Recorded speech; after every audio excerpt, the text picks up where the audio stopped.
Gracias por estar con nosotros aquí en Diálogo de Impacto. Soy Emma Calderón y ya estamos listos para abordar este tema tan importante. ¿Qué es lo que ha sucedido a más de un año o 3 meses del actual gobierno con la Empresa Nacional de Energía Eléctrica? Pues justamente es el tema que vamos a abordar, porque hay aspectos bastante interesantes que vamos a conocer en detalle. Por ejemplo, que la reducción de pérdidas realmente continúa siendo el talón de Aquiles de la Empresa Nacional de Energía Eléctrica. ¿Por qué no se ha cumplido con esta meta? ¿Qué es lo que ha sucedido? Este es uno de los temas que abordaremos en breve y que nos preocupa mucho para todos. Vean ustedes, en este proceso sabemos que cuando se contrató la empresa Energía Honduras, parte era que iba a ser esta reducción de pérdidas, pero al no cumplir con las demandas de la empresa, pues esta empresa presentó una demanda, pero fue desestimada por los tribunales. ¿Qué implicaciones tiene esto para la ENE? ¿Podemos cantar victoria? Pues justamente es otro de los temas que abordaremos en breve. Además, las autoridades de energía han dicho de que la tarifa de energía se va a mantener baja. Dentro de las posibilidades del gobierno, sabemos que hay factores exógenos, externos, que afectan realmente, que inciden. ¿Cómo han hecho y cómo lo van a hacer? Pues justamente es otro de los temas que abordaremos. ¿Y cómo avanza la revisión de estos 94 contratos de energía? Estos contratos que tienen amarrada realmente a esta empresa y que todos nos preguntamos, ¿por qué se dieron tantos beneficios y tan poco retribución a esa empresa tan robusta? Porque la energía eléctrica, la energía como tal, continuará mientras no se busque nuevas fuentes generadoras, continuará tal y como está. Pues justamente es el tema que vamos a abordar este día con el ministro de Energía, Eric Tejada. Con él vamos a abordar este tema, quien ya está aquí en estudio. Pero antes vamos a conocer esta nota de nuestro compañero Luis Durón sobre las preocupaciones de los diferentes sectores sobre lo que está sucediendo en este sector. Veamos. El verano apenas inicia y ciudades como San Pedro Sula y La Ceiba ya están enfrentando racionamientos de energía por diferentes fallas en el sistema, provocadas por la mayor demanda de electricidad. Los expertos en temas energéticos aseguran que el país pagará muy caro el retraso de 4 años en la licitación de 400 megas de energía, problema que será más evidente en este 2023. Hubo una junta interventora que más bien lo paró el proceso erróneamente y pues hoy estamos pagando las consecuencias. Obviamente tenemos el nuevo gobierno que está revisando los documentos, pero ya tiene la presión de que estamos 3-4 años tarde de lo que debíamos haber iniciado el proceso de la licitación. ¿Se puede pagar bien caro este retraso? Todos los retrasos en energía se paga caro, ya sea o hay racionamiento o se paga por la energía más cara porque tiene que comprarse a la carrera, y la energía comprada a la carrera siempre es más cara. Los conocedores del tema energético aseguran que en algunas zonas del país los apagones son reiterados, y lo más preocupante es que este año será más caluroso, lo que provocará más demanda energética. Pero ¿cómo le afecta a usted en su casa? Bueno, que estos apagones van a durar largas horas. El año pasado, que yo tuve la oportunidad de vivir en San Pedro por un tiempo, pude corroborar que prácticamente cada sábado de por medio me quitaban la luz de 7 de la mañana a 4 de la tarde. Lo quitaban antes de la hora y regresaba mucho después. Entonces es sumamente complicado que pueda salir adelante el país, la economía, cuando estamos hablando de que si usted decide poner un mercadito el día de mañana, lácteos, venta de carnes, un restaurante, una venta de paletas, no lo va a poder hacer porque con estos apagones se le va a estar perdiendo el producto, va a perder ventas y se va a endeudar prácticamente para nada. Los técnicos de la central hidroeléctrica El Cajón aseguran que en este verano el embalse perderá un 30% de su capacidad de generación de energía por la falta de agua. Eso significa que según nuestra experiencia, de aquí a finales o a mediados del mes de abril, vamos a perder una capacidad de generación de un 30% aproximadamente, un 70% le vamos a poder hacer frente a la demanda que en estos momentos anda aproximadamente en unos 1.500 a 1.600 megawatts de energía, con una capacidad instalada de unos 2.300 megawatts, pero que no es energía totalmente firme totalmente. Entonces eso requiere que vamos a ocupar de un poco más de energía por la demanda que nos está dando. Ahorita en estos momentos creo que andamos en un déficit de entre unos 100 a 120 megawatts y eso va a faltar inyectarlo en la línea de interconexión que tenemos en todo el país. En este año la estatal eléctrica podría enfrentar un déficit de energía entre 100 a 200 megas. En lo más fuerte de este verano, ya que se estima que se den temperaturas de 43 grados centígrados, lo que provocará un incremento en la demanda de electricidad. En cámaras, Elvis Zambrano, en edición Julio Peña, les informó Luis Durón para Impacto BTV. Bueno, y es que a medida que se acerca el verano existe esta gran preocupación. Pero ya está aquí con nosotros el ministro de Energía, Eric Tejada. Con él vamos a conversar sobre estos temas que nos preocupan, obviamente como ciudadanos. Todos los que tenemos ya bastantes añitos hemos visto cómo estos racionamientos de energía han afectado. Pero ¿qué ha sucedido? Vean, la Empresa Nacional de Energía Eléctrica ha sido el botín, hay que decirlo, el botín. Se han aprovechado de circunstancias, pero al final la empresa, ¿cómo está? ¿Qué es lo que nos preocupa? ¿Hay maneras de salvación? Pues justamente cuando ingresaron estas autoridades, el actual gobierno de la presidenta Xiomara Castro, presentaron un proceso de reestructuración de esta empresa. ¿Qué es lo que ha sucedido hasta esta fecha? Mil gracias, ministro, por estar aquí con nosotros en Diálogo de Impacto. Buenos días, Emma, gracias por la invitación. Preocupado, ministro, usted ya tiene un panorama real de lo que está sucediendo con la Empresa Nacional de Energía Eléctrica. Sí, nosotros, desde el año pasado estamos claros del panorama que teníamos con la empresa, ¿verdad? Nosotros heredamos una situación compleja, ¿verdad? La deuda histórica del ENE, cuando asumimos eran 75.600 millones de lempiras. Eso representa el 10% del Producto Interno Bruto y el 50% del déficit fiscal, ¿no? Pero más allá de eso, se encontraba en condiciones técnicas bastante menguadas, ¿no? Para hacerle una idea, cuando nosotros llegamos, el 68% del personal era administrativo y solo el 32% era técnico, ¿no? Una empresa cuya naturaleza es técnica. Estaban al borde del colapso prácticamente las centrales hidroeléctricas y la red de transmisión y la red de distribución también al borde del colapso, ¿no? Entonces, digamos que cuando llegamos en marzo del año pasado, lo primero fue apagar fuego, ¿no? Yo sinceramente no entiendo cómo en enero y en febrero del 2022, cuando la presidenta apenas venía asumiendo, no hubo un colapso eléctrico en el país debido a la situación en la que se encontraba la empresa, ¿no? Entonces nosotros hemos iniciado un proceso de reestructuración teniendo como base la Ley Especial de Energía, o sea, el decreto 046-2022, la reforma energética, y hemos avanzado en la aplicación de ella, ¿no? Entonces, la aplicación básicamente pasa por renegociación de contratos, proyectos de electrificación rural, organización administrativa, separación técnica, administrativa y financiera de la empresa, reestructuración de la deuda y evidentemente uno de los temas torales, que es la reducción de pérdidas técnicas y no técnicas.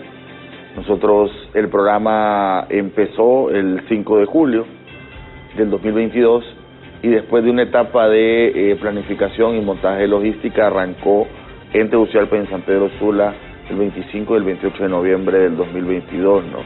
O sea que ya se están tomando medidas, ya el programa va en una curva ascendente de aplicación y hay que decir que mientras el programa no estuvo activo, a quien se le deben achacar el tema de pérdidas es EH, ¿no? El objetivo central del contrato de EH es la reducción de pérdidas, ¿no?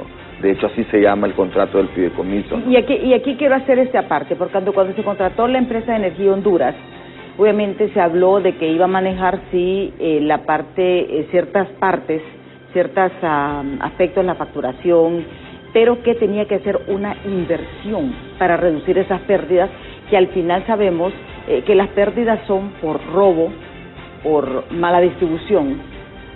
Sí, las pérdidas son por fraude, robo,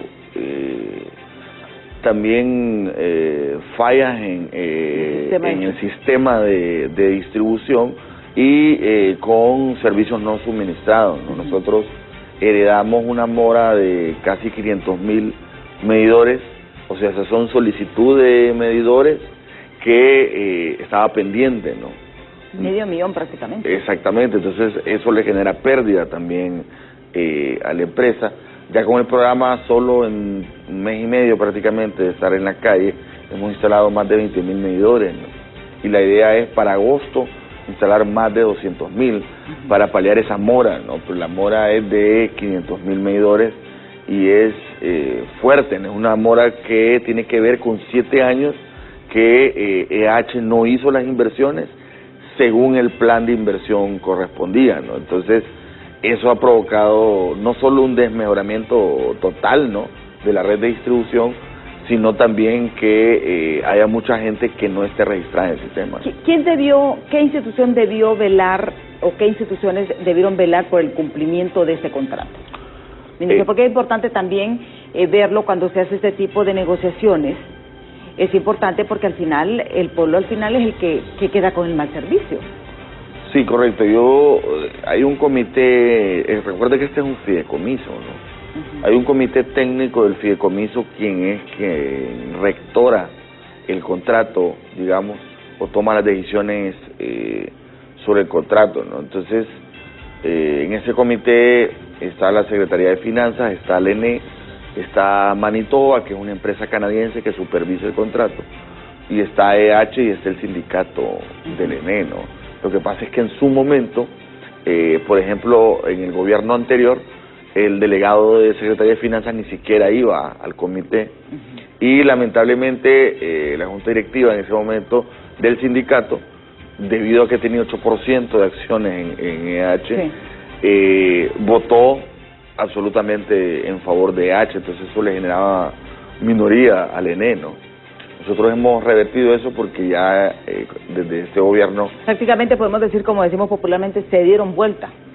Sí, representaban los intereses que no eran el interés público, sino el interés privado de EH, ¿no? Sí, porque el modelo de negocio no era malo. El hecho de que estuvieran representados los trabajadores era para que defendieran los intereses del pueblo hondureño o los intereses también de su gremio, pero vimos que no funcionó como se esperaba. Es correcto. Hay que decir también que al interno de EH hubo una fisura entre los accionistas, ¿no? Y eso mermó mucho la capacidad de EH de invertir. Entonces, a partir de esa ruptura, que es casi al principio, en las primeras de cambio del contrato,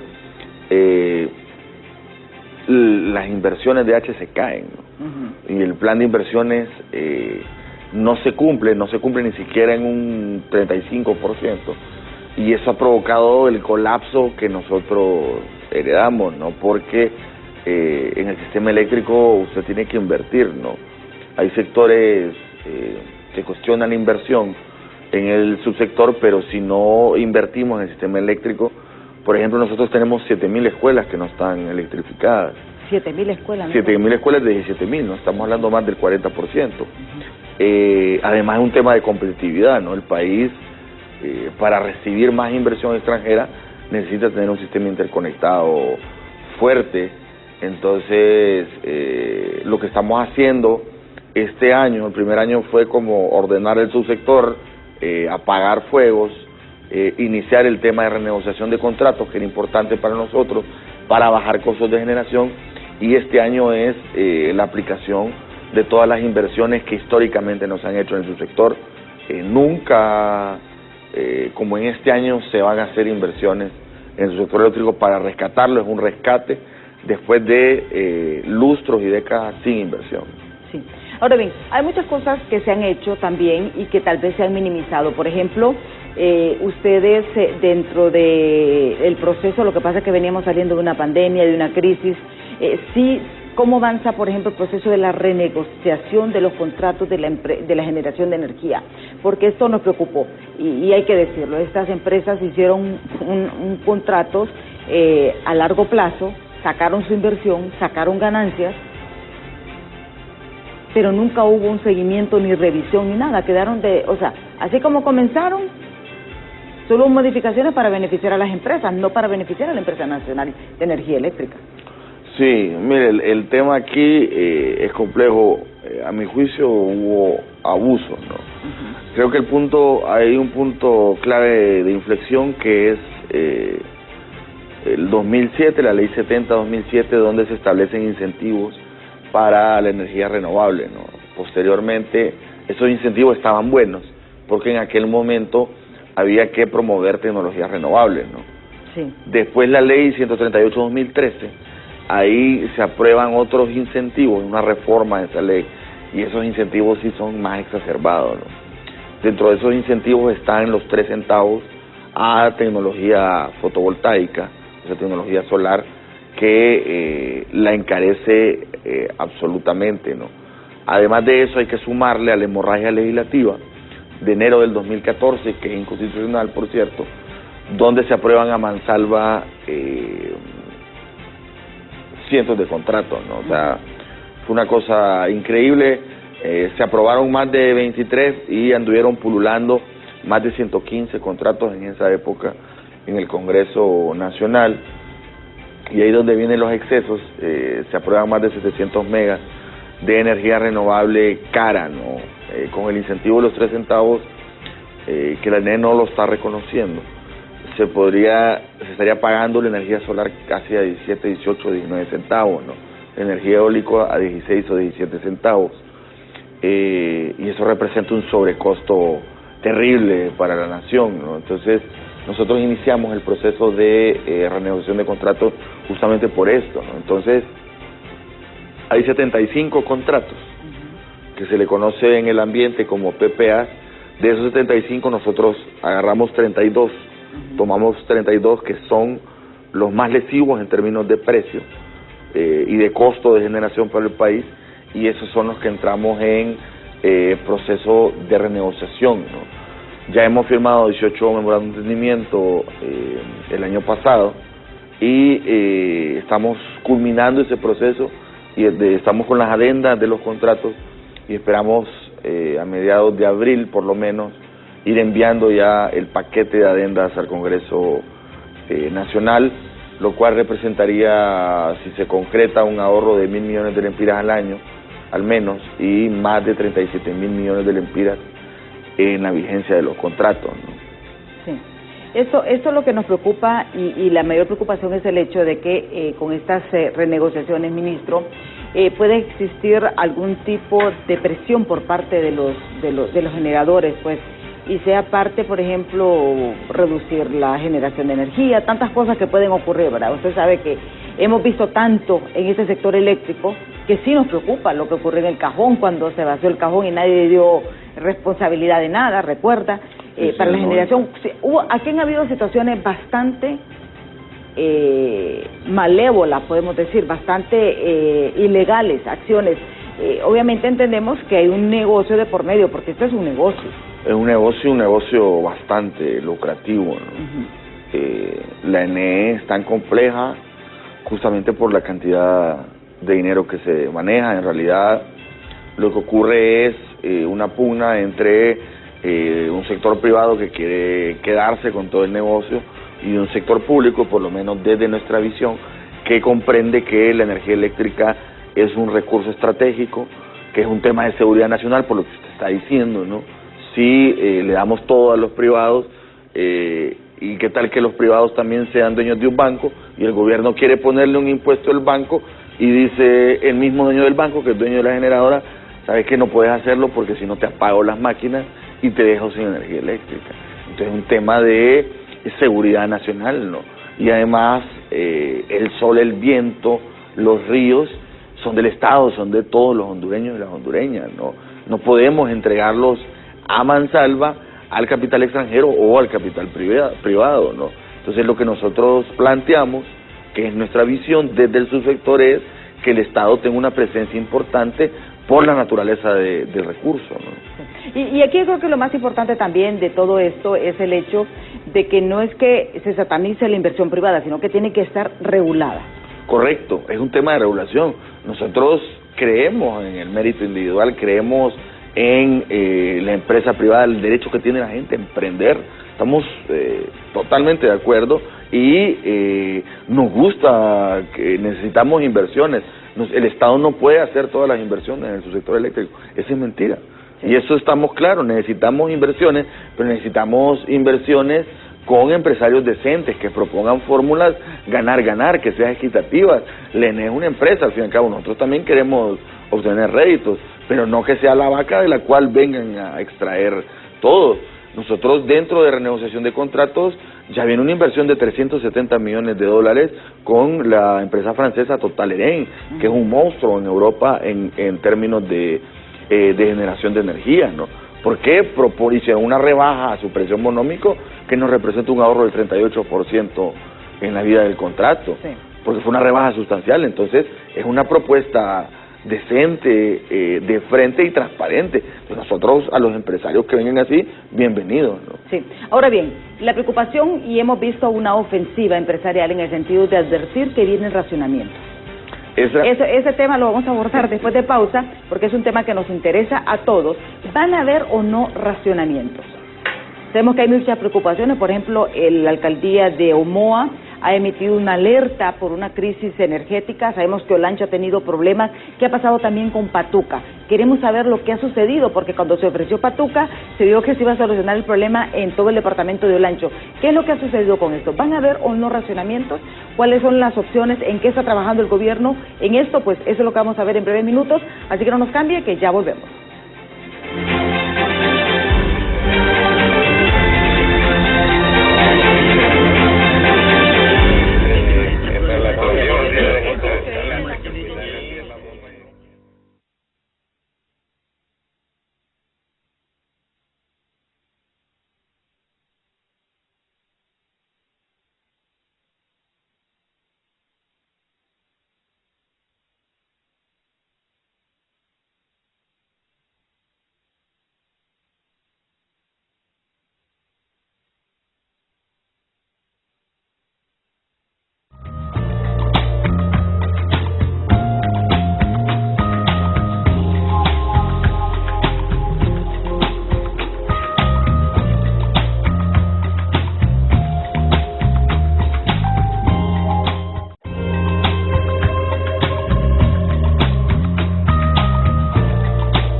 campaña sistemática que hemos visto de denuncia.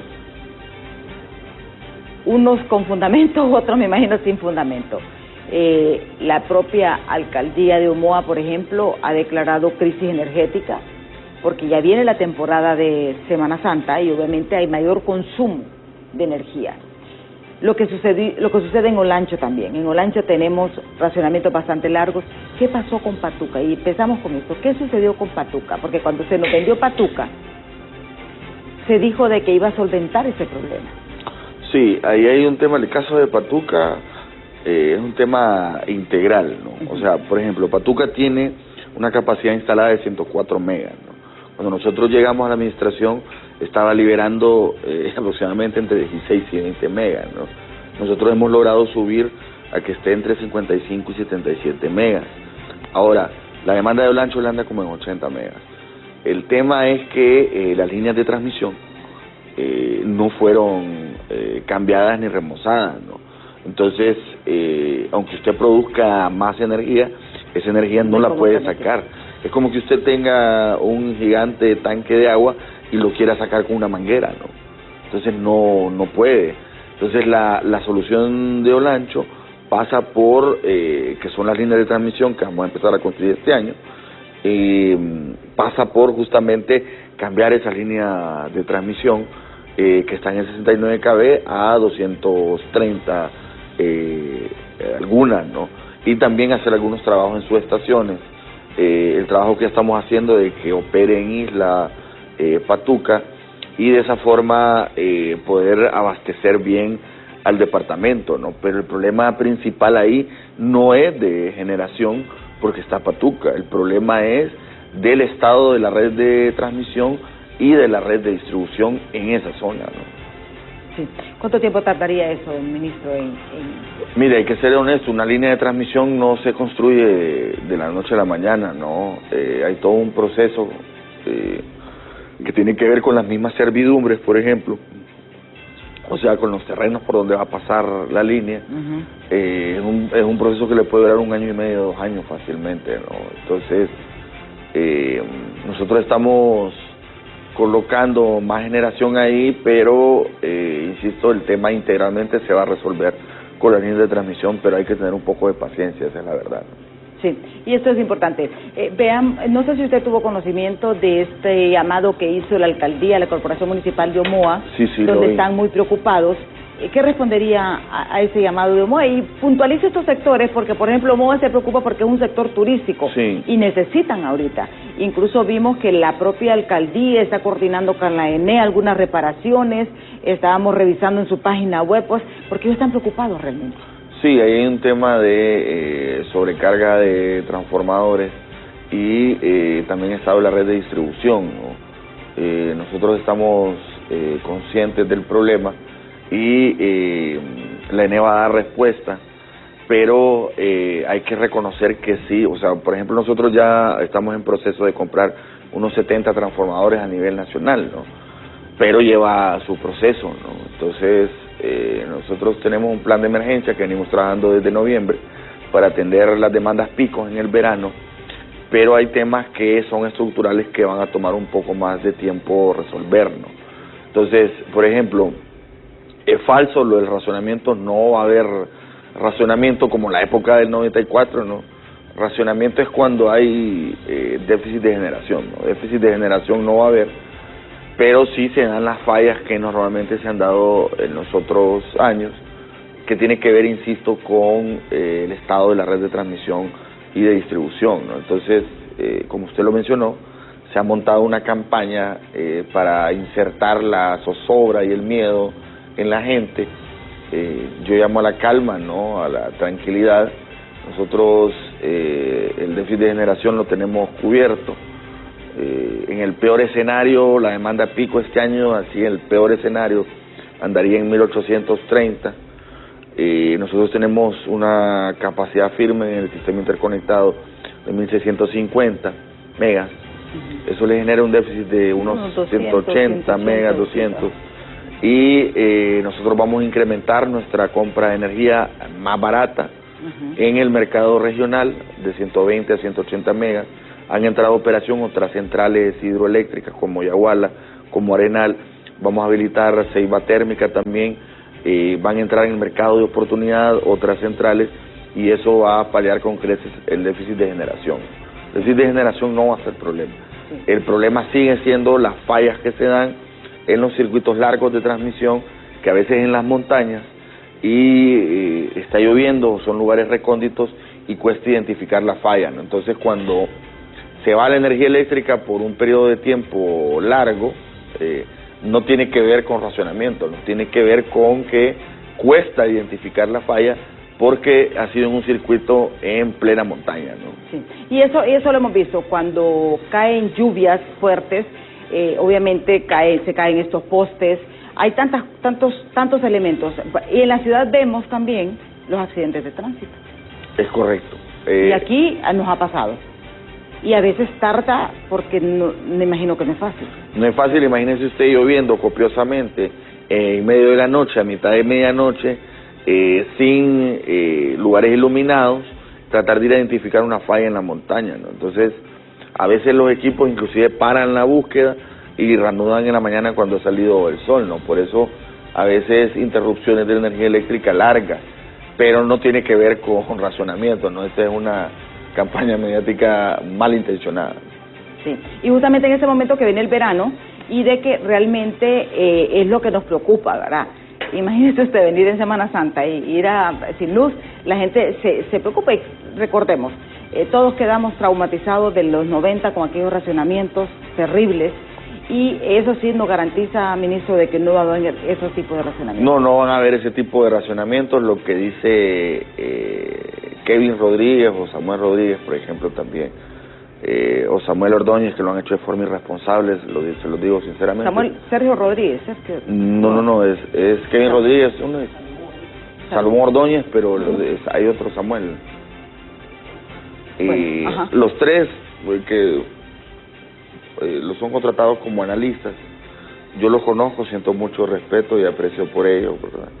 Pero me parece que sus declaraciones son irresponsables, porque la idea es meter miedo en la gente y no van a haber racionamientos como el 94, que eran de 12 horas, 18 horas o hasta 24 horas, ¿no? Si hay interrupciones en el fluido es por alguna falla, o sea, que se cayó un árbol, que alguien chocó con un poste o una falla en la red de distribución que cuesta ubicar y eso puede tardar algunas horas, ¿no? Pero no tiene que ver con razonamiento. Yo los exhorto respetuosamente, se los digo con el aprecio que les tengo, a que frenen la campaña y que más bien se sumen al trabajo que estamos haciendo todos en su sector para salir adelante, ¿no? Las inversiones que tenemos programadas no se han hecho nunca en este país y es prácticamente como quitar un cadáver pestilente que era el sistema interconectado y insertar uno nuevo y traer al ENE desde el 57 al siglo XXI, ¿no? Eso es lo que estamos intentando hacer en esta administración. Sí, y aquí viene un punto. Ahora bien, en este caso, por ejemplo, cuando hablamos de estas energías limpias, usted planteaba en el primer segmento de que lamentablemente en esos contratos que se hicieron, los costos de estas energías eran demasiado elevados, tomando en cuenta que son recursos que existen en Honduras, ¿verdad? ¿Por qué no implementar más, tirado un poquito más a la energía solar, considerando de que aquí pues tenemos la suerte y la bendición de tener sol casi siempre, por lo menos 8 horas al día, aquí casi siempre hay sol? Sí, hay un tema, ¿no?, que es importante y que la gente debe de conocer. Cuando hubo la primavera de las renovables, ¿no?, ese es un término que utilizó el diario El País de España, cuando se dieron estos contratos a mansalva en la hemorragia legislativa del 2014, de enero del 2014, se inyectó sin planificación mucha energía renovable. Entonces, ¿qué pasa con la energía renovable? Si usted tiene el viento, por ejemplo, energía eólica, no es constante. Hay momentos donde usted tiene mayor fuerza del viento y hay momentos que no. Con la energía fotovoltaica sucede que en la noche usted no puede inyectar. Entonces nuestros picos de demanda, por ejemplo, son en la noche, son entre 6 y 9 de la noche, ¿no? Entonces ahí usted no tiene energía fotovoltaica, entonces a eso le llamamos en el subsector energía renovable variable, y el déficit que tenemos es justamente con potencia firme, ¿no? Que es la energía que yo puedo inyectar en las noches en la demanda pico. Ese es el déficit que tenemos, entonces no podemos seguir metiendo renovable sin reserva de frecuencia, o sea, sin almacenaje a lo loco, como decimos popularmente, sino que tiene que haber una planificación y tenemos que concentrarnos ahora en el tema de la potencia firme. Sí se puede meter fotovoltaica, pero con almacenamiento, que es lo que queremos, que nos dé potencia firme en la noche también, pero eso es más cara, ¿no? Es una tecnología que está que es novedosa y que por ende es más cara, ¿no? Entonces tenemos que buscar un balance entre encaminarnos hacia una matriz energética, hacer una transición energética renovable, pero que a su vez necesitamos paliar el déficit de potencia firme, ¿no? Entonces, bienvenida a las renovables, pero que tengan almacenamiento, o sea, que puedan darnos energía en la noche, y a la vez que tengan precios baratos, porque ya tenemos de por sí los precios más caros de la región centroamericana. ¿Nosotros actualmente en Honduras tenemos los precios más caros? Sí, si hacemos un balance, tengo una gráfica, lástima que no, tengo una gráfica donde sí tenemos en promedio de las tecnologías solar, eólica y térmica, Honduras tiene los costos de generación más caros de Centroamérica. Y eso es paradójico, porque cuando se nos vendieron estas energía de generación limpia, energía limpia, pues se hablaba de que iban a reducir los costos, pero lamentablemente, como todo lo hacemos un poquito a la carrera aquí en Honduras, es que eso que sucede. Ahora bien, ¿por qué se ha hablado? Hay otro tema que ha hablado de que ustedes no están preparados y hablan de que va a haber un déficit y que obviamente todo lleva un proceso. Ustedes, los procesos de compra, por ejemplo, para mejorar las líneas de transmisión, los que acaparan para todo este proceso de transmisión, ¿verdad? De la energía. No soy experta en este tema, aclaro, pero... No, pero lo está haciendo muy bien. ¿Cómo llevan todos este proceso de adquisición de compra de materiales? Porque sabemos que hay un déficit en el mundo, sabemos que la pandemia, hubo un retraso, este problema de China con Estados Unidos también retrasa mucho los envíos. Sí, por ejemplo, con el tema del programa de pérdidas, tuvimos un pequeño retraso con el tema de los vehículos, ¿verdad? No hay disponible vehículos, y tiene que ver con la crisis que hay a nivel mundial de silicio y de germanio, ¿no? Que son elementos químicos que se necesitan en los tableros y en las computadoras de los vehículos, ¿no? Hay que tener en claro que nosotros venimos planificando desde noviembre el tema del déficit y la demanda pico, ¿no? Ahora hay que ser sinceros también, los procesos en el Estado, en la burocracia, por temas de transparencia son largos y engorrosos, y hay un tema de la ley de contratación del Estado que para una empresa pública es bastante difícil, ¿no? Es un martirio, sinceramente. Entonces nosotros, en aras de ser transparentes, esos procesos tienen que ir a licitación, ¿no? O sea, van a licitación y hay que entender que demoran 5 o 6 meses en salir, pues. Entonces ese ha sido uno de las problemáticas del ENE en términos de empresa pública, que no es tan fácil comprar como una empresa regular, porque hay que seguir todos los mecanismos de control que ejerce la ley de contratación del Estado, ¿no? Sí, y eso es bien importante, o sea que para tranquilidad sí se están realizando con los procesos, porque también esto también se hace en una compra directa, hacen una compra de emergencia, después vienen los problemas, los reparos y esas situaciones. Sí, yo estoy en desacuerdo, ¿no? Creo que si la persona es honesta, si los funcionarios son honestos, hay situaciones como esta del sistema interconectado que ameritan algunas compras que tienen que hacerse rápido, pues. Sin embargo, nosotros estamos manejando la gran mayoría de nuestras compras por licitación, por el tema de transparencia. Yo creo que se puede, mientras sea transparente, no importa la modalidad, ¿no? Ahora sí, hay que reconocer que es difícil para la empresa, yo ya lo he planteado con algunos diputados, que debe haber una reforma a la ley de contratación del Estado para que las empresas públicas tengan mecanismos más ágiles, pero a la vez conserven transparencia en sus compras y adquisiciones, ¿no? Sí. Ya tenemos, creo, algunos mensajes de las personas que nos han escrito al 3182-5600, que nosotros con gusto, pues, vamos a dar lectura. ¿Ya los tenemos listos? Aquí dice: todo lo relacionado con la energía eléctrica debería ser administrado por la NE, ya que las empresas privadas reciben ganancias solo por cobrar. Miren lo que dice el televidente. Sí, porque, o sea, imagínese usted que el ENE, la columna vertebral del Sistema Interconectado Nacional es El Cajón con 300 megas, Río Lindo, Cañaveral y Patuca, que son las plantas hídricas del Estado. La red de transmisión es del Estado, o sea, todos los hondureños hemos contribuido a la red de transmisión y la red de distribución también. Y una vez construido eso, algunos quieren que se privatice la empresa, ¿no? Está como el peaje, pues, lo mismo, es parecido, lo mismo del peaje. Sí, es como si yo construyo una empresa, levanto este edificio, compro las cámaras, compro los cables y después venga otra persona y se sabe que regálame eso y yo voy a hacer negocio con eso.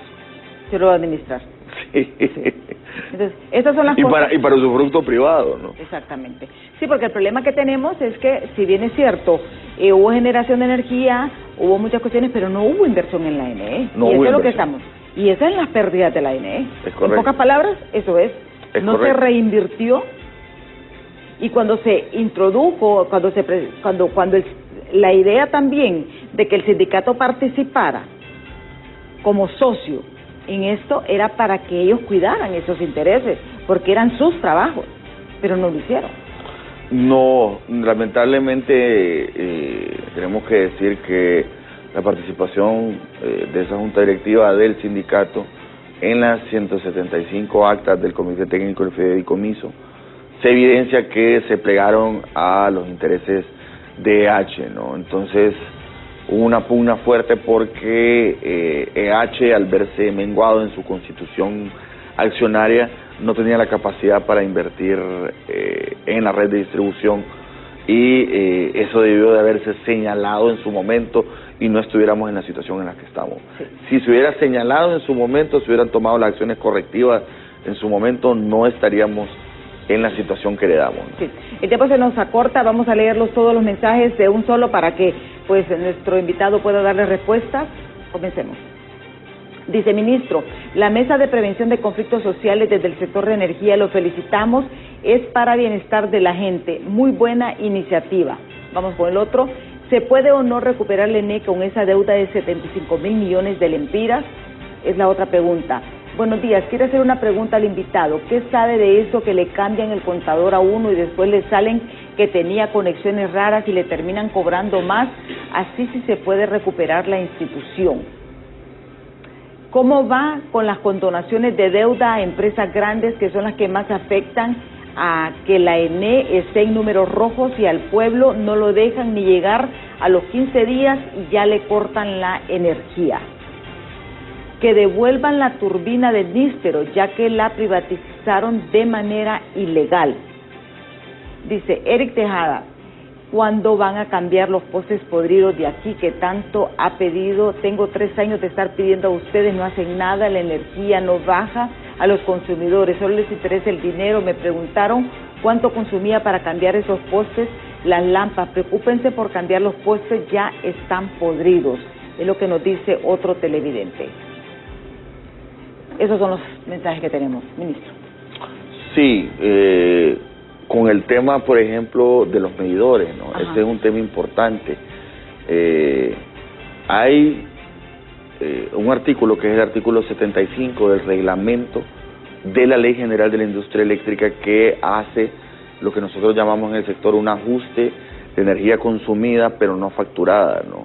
Que lo hace a 24 meses. Ese artículo es lesivo, es grosero para la gente, ¿no? Porque si le encuentran medio trastocado su medidor EH, le hacen ese ajuste a 24 meses y le salen deudas carísimas, ¿no?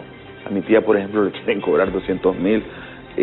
Wow. Acabo de recibir un caso de una señora del barrio La Soledad que le quieren cobrar 150.000 y una prima de 20.000 y una señora que vende baleadas, pues. Entonces... En ese caso, ¿qué pueden hacer ellos? Nosotros estamos trabajando de la mano con la CRE para reformar ese artículo y esa fórmula para evitar que se hagan esos cobros. Otro, tiene que estar la gente atenta cuando le lleguen a ver su medidor, de que no le hagan nada, ¿no? Sin embargo, lo importante es que dejen que las cuadrillas del programa de pérdidas le pongan medidor y se lo regularicen, se lo normalicen y lo ingresen al sistema, ¿no? Para evitar que le hagan esos cobros. Y si ya está con el cobro, los invito a que se aboquen a la ventanilla de servicio al cliente del ENE, que está en el plantel viejo por la colonia número 1, y ahí, exacto, se le analiza su caso, se le hace un estudio socioeconómico y se le pueden bajar los montos, ¿no? Un poco. Entonces, yo exhorto a la gente a que se aboque al ENE para que le estudiemos cada caso particularmente, pero de forma estructural. Ahí lo que hay que hacer es reformar ese artículo y estamos trabajando ya en eso, ¿no? Sí, eso es lo que más preocupa. Mire que el tiempo se nos ha agotado, ministro. Quedamos Sí, al rápido. pendiente. Muchísimas gracias por habernos acompañado. No, gracias, licenciada, por la invitación y ya sabe que siempre a la orden. Sí, bueno, muchísimas gracias al ministro Eric Tejada por habernos acompañado, ministro de Energía. Quedaron algunos temitas así, pues, pero quisimos abordar la mayor parte de los temas. Lo más importante de esta entrevista es que nos garantiza que no habrán racionamientos. Sí hay problemas en la línea de transmisión y distribución de energía, pero que están trabajando en eso y están tratando de mejorarlas, pero que tomará un poco de tiempo. Vamos a estar al pendiente de lo que ocurra. Muchísimas gracias por su atención. Yo los invito a que me sintonicen mañana en punto de las 7 de la mañana aquí en Diálogo de Impacto y los invito a que continúen con la programación de BTV. Hasta mañana.